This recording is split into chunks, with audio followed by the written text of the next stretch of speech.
No, like, look, I think it's got out there now that I don't talk to my dad. I haven't talked to my dad in 15 or 20 years. I love the guy.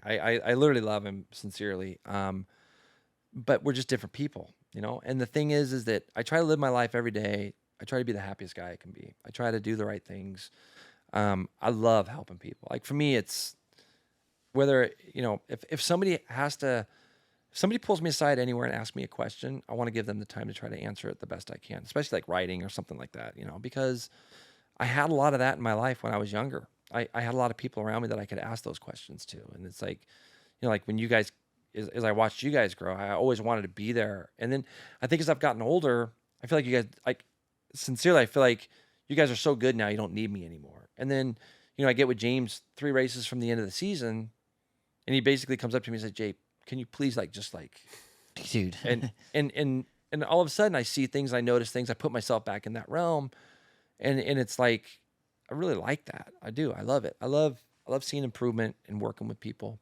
But my dad and I were just different people. And people go like, "Well, you started your own school." I did, but I did it the right way. I went in and I talked to him. I told him what the plan was. I wanted to have him involved in it, and he didn't really see that side of it. But even then, we were still okay. But I just think it was like we just grew apart, and my dad is just, like I said, he's just different. He's not a bad person. He's none of that. We're just two different guys. That's it. I want to live my life being happy all the time.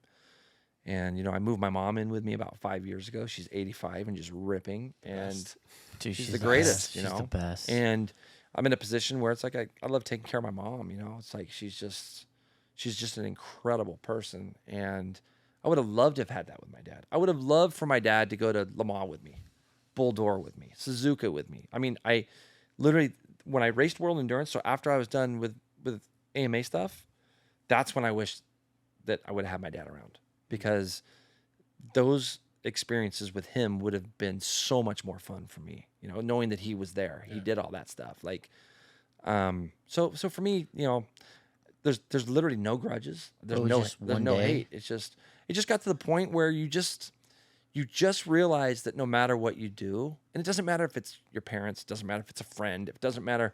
As you get older, you develop relationships. And at some point, there's going to be somebody in your life that's influential that you're going to see for the last time for whatever reason. They could move away, they could go someplace or do something, and you're going to have new people come into your life always. And I was really the last to see it of certain things with my dad. But when I finally had enough, I just had enough. I wanted to wake up in the morning and be stoked, be happy all the time. And sometimes I just didn't get that, being around my dad as much. And I've had this discussion with Curtis Roberts. I've had this discussion with other kids that have had famous dads as racers. And there's a similarity there in some regards. My dad loved me. I loved him. There was never any hate. There was never any like fight. None of that. It was just, I just had enough. And that's all it was. And but like the endurance stuff would have been really cool. That would have been It would have cool. been fun.